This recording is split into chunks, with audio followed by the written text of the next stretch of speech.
भोंदू की कथा सुनाते हैं ना हम, किस किस ने सुनी है? सबने सुनी है। बाकी कम लोग हैं जिन्होंने कम सुनी, उनको सुना देते हैं एक बार। हैं एक सुनो, वृंदावन में एक भोंदू रहता था, उसका नाम कुछ और था, पर वो इतना सीधा था कि सब प्यार से उसको भोंदू ही बुलाते थे। इतना सीधा था कि उसको यदि ये बोल दिया जाए कि सूरज यहां से उगा है तो वो वहीं देखता, अच्छा यहीं से उगा होगा। इतना सीधा, बुद्धि लगाता ही नहीं था कहीं भी। और वो भोंदू गैयाओं की सेवा के लिए एक आश्रम में रहता था, गायों की सेवा करता था। और जिस आश्रम में रहता था वहां के गुरुदेव शाम को प्रवचन करते थे, तो भोंदू बैठ करके उनके शिष्य बैठते थे, सबसे पीछे बैठ के सुनता था। अब सब शिष्य तो केवल सुनते थे, लेकिन भोंदू को लगता था गुरुजी जो बोल रहे हैं ये बिल्कुल सत्य है, इसमें कोई झूठ नहीं है। एक दिन गुरुजी प्रवचन करते हुए बोले, यमुना के पल्ली पार भांडीर वन में ठाकुर जी गैया चराने आए। भांडीर वन का नाम सुनते भोंदू कान खड़े हो गए। बोले भांडीर वन तो मैं जाता हूं गैया लेके, मुझे तो कभी मिले नहीं वहां पे। अरे मुंह में ही कमी होगी, मुंह में ही सामर्थ्य नहीं होगी उनको देखवे कि मैं ही नहीं देख पाए होंगे, वो तो आते होंगे वहां पे, मुझे ना दिखे होंगे। आज भोंदू ने पहली बार जिज्ञासा करी, गुरुदेव ठाकुर जी दिखते कैसे हैं? तो गुरुदेव भी हंस गए, अच्छा भोंदू पूछ रहा है, बैठ जाओ बताते हैं। बोले बरहा पीड़म नटवर वपु कर्णयो कर्णकारम विभ्रदवा सह कनक कपिसम वैजयंती चमाला रंध्रान वेणो धर सुधया पूरयन गोप वृंदई वृंदारण्यं स्वपदरमणं प्राविशद गीत कीर्ति प्राविशद गीत कीर्ति। मोर मुकुट पहनते हैं ठाकुर जी, और बोले दो कान हैं लेकिन कुंडल एक ही पहनते हैं, और ऐसे कुंडल नहीं पहनते हीरे के सोने के। तो बोले ठाकुर जी ऐसे पुष्प तोड़ के कान के ऊपर लगा लेते हैं। और बोले फिर बोले कभी ठाकुर जी इस कान में पहनते हैं, और कभी ठाकुर जी का मन भर जाता है तो यहां से निकाल के इस कान में पहन लेते हैं। दोनों कानों में एक ही कुंडल को फेर फेर के पहनते हैं। हमारे पूज्य नाना जी तो कहते, वो तो और सुंदर वर्णन करते, वे क्या कहते, बोले लाला कर्णयोह कर्णकारम। अब कान तो बहुवचन है और कुंडल एक वचन है, एक कुंडल दोनों कानन में कैसे? बोले ठाकुर जी एक तरफ मधुमंगल चले एक तरफ श्रीदामा, तो जब मधुमंगल की तरफ ठाकुर जी कुंडल पहन ले तो श्रीदामा के लाला महा बढ़िया ना लग रहा कुंडल यहां पहनी आकू। सो ठाकुर जी ऐसे निकाल के नहीं पहनते हैं, ठाकुर जी की चाल ऐसी मदमस्त है, निकाल करके उछालते हैं ऊपर, और यूं कान करें तो सीधो आके यहीं लगे वो पुष्प। और फिर सब ग्वाल बाल ताला बजाओ जय हो लाला जय हो लाला। फिर नेक दूर चलते हुए ठाकुर जी फिर निकालें और फिर उछालें, फिर यहां पर रखें। फिर ठाकुर जी की देखा देखी मधुमंगल श्रीदामा भी उछालें, कोई के सिर पर जावे, कोई की नाक पर जावे, कोई नीचे गिर जाए, कान में नहीं आवे। तो कर्णयोः कर्णकारम। और कैसे ठाकुर जी? बोले विभ्रदवासः कनक कपिसम वैजयंतीम चमाला। ठाकुर जी पीली पीतांबरी, जैसे हमने ये बगलबंदी सफेद पहनी है ना, ऐसी ठाकुर जी पीली पहनते, पीली पीतांबरी। और माला कैसी पहनते हैं? बोले हम लोग तो इतनी माला गले यहां छाती तक आती है, ठाकुर जी ऐसी पहनते हैं पूरी पैरों तक जाए।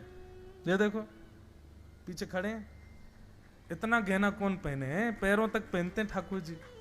इसके पीछे भी कारण है, क्योंकि ठाकुर जी वृंदावन में पैरों में पादुका नहीं पहनते।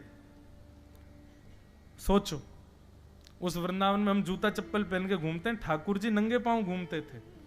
तो यशोदा मैया कहती लाला पादुका क्यों ना पहने? बोले मैया मेरी बछिया बछड़ा भी तो नंगे पांव घूमे, तो मैं क्यों पादुका पहनूं, इनको भी पहना दे तो मैं पहन लूंगा। मैया बोली लाला तू भी बड़ो भोरो है, गैया थोड़ी पादुका पहने। बोले मैया तो मैं भी ना पहनूंगा। तो यशोदा मैया क्या करती है, बड़ी बड़ी माला पहनाती है लाला को। क्यों? बोले लाला सीधो तो चले ना, ठोकर मार तो भैया चलेगो, तो पुष्प टूट टूट के आगे गिरेंगे, तो लाला पाम रखेगो तो लाला के चरणन में कोमलता आ जाएगी, लाल जी के चरणन के नीचे पुष्प आ जाएंगे, तो वही जयंतीम चमाला। और बोले रंध्रान वेणु अधर सुधया, अपने अधर की तकिया पर उस बांस को लिटा करके ठाकुर जी अपनी कोमल उंगलियों से उसके चरण दबाते। नाक का मोती मानो उसके लिए छत्र का काम करता है। आंखों की पलकें वंशी बजाते समय जब खुलती हैं बंद होती हैं तो मानो दो दो दो दो सेवक अपने हाथ में पंखा लेकर के उस बांस की सेवा कर रहे हैं। क्यों? अरे भैया, या बांस ने गर्मी सही, सर्दी सही, वर्षा सही खड़ी रही, बंशी बनाने वाले ने या को बीच में ते आके काट दियो, वाकू भी सहो, छील दियो तब भी सहो, सरिया ते या में छेद कर दिए तब भी सहे, इतने सहवे वारे की तो मैं सेवा ही करूंगा अपने होठ पे बैठा करके। रंध्रान वेणो अधर सुधया पूरयन गोप वृंदई वृंदारण्यम स्वपदरमणम प्राविशद गीत कीर्ति। और ठाकुर जी क्या करते हैं, बीच बीच में बंशी बजाते समय नेत्र खोलते हैं, और जैसे यहां से मधुमंगल बुलावे लाला, तो ठाकुर जी ऐसे नहीं देखते, ऐसे देखते हैं कटाक्ष नेत्रों से, यहां बुलावे तो ऐसे देखते हैं, और वही नेत्र कटाक्ष ऐसे हैं कि जो देख ले वहीं घायल रह जाए। ऐसे ठाकुर जी के नेत्र। ऐसे रूप को देखने के लिए गोपियां सब अटारियों पर खड़ी हैं, खिड़कियों पर बैठी हैं, ठाकुर जी के रूप को। गोपियां श्रीमद् भागवत के वेणु गीत में कहती हैं, अक्षणवताम फलमिदम न परम विदाम। इन आंखों से यदि आपने अपने संपूर्ण 100 वर्ष की आयु में श्री कृष्ण को नहीं देखा तो आपने कुछ नहीं देखा। इतने सुंदर हैं श्याम सुंदर। अब ये भोंदू सुन रहा था पीछे बैठा बैठा, उसके तो नेत्र बंद हो गए। मन में सोच लिया कल तो भंडीर वन गैया चरावे जाऊंगो, देख के ही आऊंगो कहां है ये कन्हैया। गुरु जी कह रहे हैं तो निश्चित है भंडीर वन में आते हैं ठाकुर जी। भोंदू अपनी गैया लेकर के भंडीर वन पहुंच गया। गैया चर रही थी, अब भोंदू ढूंढ रहा है, कभी वृक्ष के नीचे जाके देखे, कभी कहीं देखे, कभी ढूंढे कहीं से चंदन की सुगंधी आ जाए। गुरुजी बता रहे थे उनमें से चंदन की सुगंधी आती है तो पृथ्वी पर नासिका रख करके कहीं पैर के निशान दिख जाते तो उनको सूंघ, ताकि इसमें चंदन की सुगंधी हो, क्या पता कन्हैया यहीं कहीं हो। इतने भाव से, इतने प्रेम से और इतने भोलेपन से ढूंढने लगा ठाकुर जी को। और ठाकुर जी नहीं मिलते ना तो अपने आप को ही कोसता, मोह में योग्यता ना होगी, यही मारे ना मिल रहे, ठाकुर जी तो यही है। गुरु जी की बात गलत नहीं है, ठाकुर जी तो यही है। उसके उस सहज भाव पर, उसके उस सरल भोंदूपने पर ठाकुर जी रीझ गए। और इतने में ही भोंदू हताश निराश उदास बैठा था, खुद को कोस रहा था, मुंह में योग्यता ना है, मुंह ठाकुर जी मिलना है रहे। इतने में ही देखा सामने से असंख्य गायों का झुंड आ रहा है।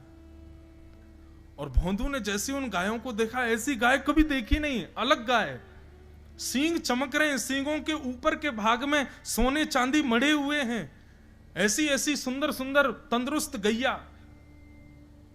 और जैसी उन गायों ने बीच से मार्ग छोड़ा, तभी देख रहा है भोंदू पीतांबरी पहनी है, गले में वैजंती माला धारण की है, सिर पर पाग पहनी है, एक कान में कुंडल है, मंद मंद मुस्कुरा करके दतुइयां दिखा रहे हैं, कटाक्ष नेत्रों से कभी इधर देख रहे हैं कभी उधर देख रहे हैं, अपनी वेणु को कमर में कस करके गैयाओं के गले में गलवैयां डाल करके श्याम सुंदर भोंदू की तरफ चलते भय आ रहे हैं। ये दृश्य देख करके हाथ पांव कांपने लगे भोंदू के, नेत्रों से अविरल अश्रुधार गिरने लगी। श्याम सुंदर को देख करके वहीं दंडवत करने लगा। उसको लगा मेरे पास तो आएंगे ही नहीं, है वहीं से मुड़ जाएंगे, अब मैं उनके पास जाके उनको असहज नहीं करूंगा, यहीं से देख लूं, यहीं से प्रणाम कर लूं। लेकिन जैसे जैसे प्रणाम करके ऊपर देखता, ठाकुर जी और पास आ रहे हैं, और पास आ रहे हैं, और पास आ रहे हैं। जैसे ही ठाकुर जी आकर के बैठे, भोंदू के पास शब्द नहीं है, हाथ पैर कंपित हो रहे हैं, उसको सूझ ही नहीं रहा करूं क्या मैं, इनके लिए क्या बिछाऊं, कहां बैठाऊं। ठाकुर जी ने अपने आप ही भोंदू के गले में हाथ डाली, अरे तेरा नाम कहा है। जैसे ही ठाकुर जी ने नाम पूछा, भोंदू अपना ही नाम भूल गया, बोले मुझे याद ही नहीं मेरा नाम क्या है, पर प्रेम से सब लोग मुझे भोंदू बुलाते हैं। अब तो भोंदू नाम सुनते ही ठाकुर जी ताली दे दे के हंसने लगे, तेरा नाम भोंदू है? बोले हाँ मेरा नाम भोंदू है। और ठाकुर जी आपको अच्छा लगा? बोले हाँ बहुत अच्छा लगा। आपको नाम कहा है? ठाकुर जी बोले तुम वो ना जाने? बोले जानू तो ना हूं, लेकिन गुरुजी ने जैसा रूप बताया वैसा ही है आपको, तो आप कहीं नंदनंदन तो नहीं हो? ठाकुर जी बोले हाँ मैं नंदनंदन नहीं हूं, यशोदा जी को लाला, नंद जी को लाला। भोंदू बोलो जय हो भगवान, आज आपके दर्शन है गए। गुरु जी और सब बालकन को तो आप शायद रोज ही मिलते होंगे, लेकिन मैं ही अभागो, मोको आप आज ही मिले हो। ठाकुर जी बोले अब चल बात मत बनावे, जल्दी कछु खवा, मुंह को भूख लग रही है। भोंदू एक कपड़े में रोटी बांध के उसमें मिर्च और गुड़ रख करके लेके गया। 2 रोटी थी। भोंदू ने जैसी खोली, एक रोटी ठाकुर जी के सामने धर दी, एक अपने पास रख ली। बोले मैं भी तो खाऊंगा। ठाकुर जी ने बढ़िया रोटी ऐसे घुमाई और प्रेम से गुड़ खामे और रोटी पान लगे प्रेम से, और ठाकुर जी तो चप चप करके नेक देर में पा गए। भोंदू तो भूल ही गयो, मुंह खानो भी हो, ठाकुर जी को ही देख रहा है। ठाकुर जी बोले और जोर की भूख लगी, ला अपनी रोटी दे दे। भोंदू बोलो मुंह को भी भूख लगी है। बोले अच्छा चल आधी आधी खा ले, या मैं आधी तू खा ले आधी मैं खा लूं, दोनों खा लिए। कल तो नेक्स्ट से ज्यादा सी रोटी ले आइयो, भूख ज्यादा लगे, और सुन यही समय आइयो, मिलूंगा कल भी तोते। ठाकुर जी अपने मार्ग पर चले गए। भोंदू इतना प्रसन्न है, बोले आज मुझको ठाकुर जी मिल गए। लौट करके आया, गायों को यथावत बांध दिया, हाथ पांव धो के गैयाओं की सानी करी। गुरुदेव के प्रवचन का समय हो गया, भोंदू पीछे जाके बैठ गया। नेत्रों से बस आंसू ही आंसू निकलते जा रहे हैं। अपने गुरुदेव को प्रणाम करे, इनकी कृपा से ठाकुर जी मिले। उसने किसी को नहीं बताया, उसको लगा सबको ही मिलते हैं भगवान, मुझे ही मिले हैं बहुत दिन बाद। दूसरे दिन भोंदू खूब सारी सामग्री रसोई घर में इकट्ठा करके जाने लगा। किसी ने जाके गुरुदेव से कह दिया कि भोंदू बहुत सारी सामग्री ले जा रहा है। गुरुदेव ने जाके कही भोंदू इतनी सामग्री ले जा रहा हो भैया, वो भंडारो करेगो का? नहीं गुरुजी भंडारो तो नहीं करूंगा, वो नंद नंदन नाम है, वो यशोदा नंदन मदन मोहन, वो अपनी गैया चरा के आए, कल भी आए, मेरी रोटी खा गए, मैं भूखो ही रहेगा कल। या हमारे ज्यादा सी ले जा रहा हूं, बेचारे बहुत भूखे आए कल, कि उनको पेट भर जाएगा, मैं भी पा लूंगा, या हमारे गुरुजी आज ज्यादा सामग्री ले जा रहा हूं। गुरुदेव ने मन में सोचा ये बात कोई और कहे तो अविश्वास किया जा सकता है, लेकिन भोंदू झूठ नहीं बोलता। भोंदू कभी झूठ नहीं बोलता, भोंदू की बात पर विश्वास करना ही पड़ेगा। गुरुदेव बोले सुन सुन इधर बैठ, ठाकुर जी आए थे? बोले हाँ। अच्छा उनका रूप कैसा था? जैसा रूप आपने बताया था ना गुरुजी, बिल्कुल वैसा, ऐसे कटाक्ष नेत्र, मोती जैसे दांत, ठाकुर जी की मुस्कान ऐसी, पाग ऐसी, कान ऐसे। गुरुदेव के तो नेत्र बंद हो गए, वे सब अनुभव करने लगे। लेकिन गुरुदेव बोले रूप कैसा भी बता दे, चरण यदि इसने बता दिए तो मैं मान जाऊंगा कि ठाकुर जी थे। अच्छा तूने चरण देखे? बोले हाँ गुरुजी मैंने चरण देखे। चरण कैसे थे?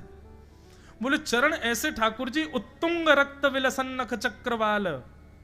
ठाकुर जी के चरण जब वो चल करके आगे बढ़ते हैं ना तो चिन्ह बन जाते हैं, कहीं ध्वजा बनी थी, कहीं शंख बना था, कहीं कुछ बना था। और उनके जो नखून है ना, उनमें से ऐसा लगता है मानो जैसे कोमल का पराग हो, कमल का पराग हो। और चरणों का रंग कैसा, जैसे मानो जैसे गुरुदेव कमल होता है ना, कमल की आकृति, ऐसे ठाकुर जी के चरण। जब चरण का यथावत वर्णन भोंदू ने कर दिया, गुरुदेव समझ गए, बोले निश्चित ठाकुर जी आते। नहीं तो भोंदू कहां जाने, इतनी बुद्धि नहीं है उस पे कि वो इतना सब कुछ ढूंढ धाड़ के मुझे बताए। भोंदू एक काम करेगा? बोले हाँ। ठाकुर जी आएंगे तो तेरे सखा बन गए? बोले हाँ। तो उनको लेकर के आश्रम आ जा, यहां पे आ जा। भोंदू बोला कि इतने योग्य बालक हैं, लेकिन ठाकुर जी ने किसी से नहीं कही, मुझसे कही है। अगर मैंने ये काम नहीं किया तो मेरा जीवन व्यर्थ है। भोंदू को लगा ठाकुर जी सबसे ही मिलते हैं, गुरु जी किसी से भी कह के बुलवा लेते, मुझको काम दिया। भोंदू ने तो उसको अपने हृदय में ले लिया, अब ये काम मुझे करना है। बोले गुरु जी मैं वचन दे के जा रहा हूं, ठाकुर जी को मैं लेके आऊंगा। जा बेटा। भौंदू वन में चला गया। अब तो उसको मिलने की भी एक्साइटमेंट नहीं है और कोई उसके मन में भाव ही नहीं है, उसको ये है बस ठाकुर जी को मैं ले जाऊं। जा करके बैठा, ठाकुर जी अपनी गैया चराते भये, बढ़िया सुंदर एक डंडा पर हाथ टांगे भये ठाकुर जी आए। रूप देख करके फिर से भावुक हो गया भौंदू। ठाकुर जी आकर के बैठ गए, बोले चल जल्दी निकाल रोटी, भूख लगी है मुंह को। भौंदू सजाता जा रहा है, थाली ठाकुर जी को देता जा रहा है। बोले जय जय, एक प्रार्थना करूं? बोले करो।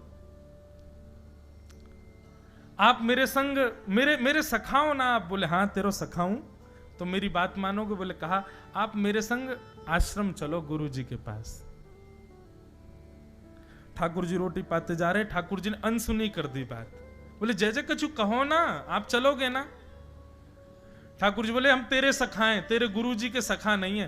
तू मोते मिल, तू मेरे संग खा, तू मेरे संग रहे, तू कछु कर, तो कुछ सब अधिकार है, लेकिन ये हम गुरु जी ते मिल बातें मिल ये सब हम नहीं करेंगे। हम बस तेरे सखाएं तो ही जाने और कोई ना जाने। ए जय जय ऐसा मत कहो ना, वे नहीं बताते तो मैं तो आपको देख ही नहीं पाता, मैं तो आपको जानता ही ना हूं। उनने ही तो मुझको बताई कि आप भांडीर बनाते हो, आपका रूप ऐसा है, उनने कृपा करके मुझको आपसे मिलवाए हो, वही हमारी मित्रता के मूल आधार है, उनसे तो मिलवे चलो ना। ठाकुर जी बोले देख ज्यादा जिद मत करे, हमने तो उसे एक बार कह दी हम नहीं जाएंगे नहीं जाएंगे नहीं जाएंगे। ठाकुर जी रोटी पा रहे थे तो भौंदू ने हाथ से रोटी और छनाई, बोले ये भी दो, ये भी गुरु जी की है, लाओ ये मिर्च गुड़ सब दो, ये सब गुरु जी को, ये भी मत खाओ। और सुनो, यदि हमारे गुरु जी से आपको प्रेम नहीं है तो हमको आपसे प्रेम नहीं है। कल ते अपनी गैयान को लेकर कहीं और चरावे जाओ, होंगे तुम नंदनंदन अपने गांव के, मेरे गुरुजी के पास नहीं जाओगे। और सुनो, ये मुंह में जो रोटी रखी जाओ को उगल आओ, ये भी गुरुजी की रसोई में बनी है, हमारे गुरुजी से नहीं मिलेंगे।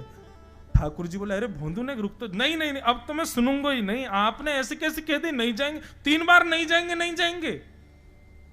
और ये भांडीरवन मेरो है, मैं यहां गैया चरावे आऊं, कल से अगर तुम और तुम्हारी गैया दिख गई मुंह को तो तुम्हारी गैयान को लेके मैं चलो जाऊंगा आश्रम, फिर तुम्हारी मैया बाबा तुमको मारेंगे। ठाकुर जी बोले अरे भोंदू इतना नाराज? बोले यदि मुंह से मित्रता रखनी है तो मुंह को वचन देना पड़ेगा कि आप आश्रम चलोगे, और अगर आपने फिर से नहीं कही तो मैं जा रहा हूं वापस, और कभी आपको मुख नहीं देखूंगा, अपना मुख नहीं दिखाऊंगा। ठाकुर जी बोले इस मुख को देखने के लिए या संग के लिए लोग पता हो तो कितनी तपस्या करें। बोले जो तपस्या करें उनको मुबारक, तुम मुंह को ना चाहिए, मुंह ना मिलनो तुमते, मुंह कोई गरज ना पड़ रही तुमते, आज तक नहीं मिले, कल ही तो मिले हो मोते, और वो भी गुरुदेव की कृपा से मिले हो, जाओ मत मिलियो, मुंह ना चाहिए तुम।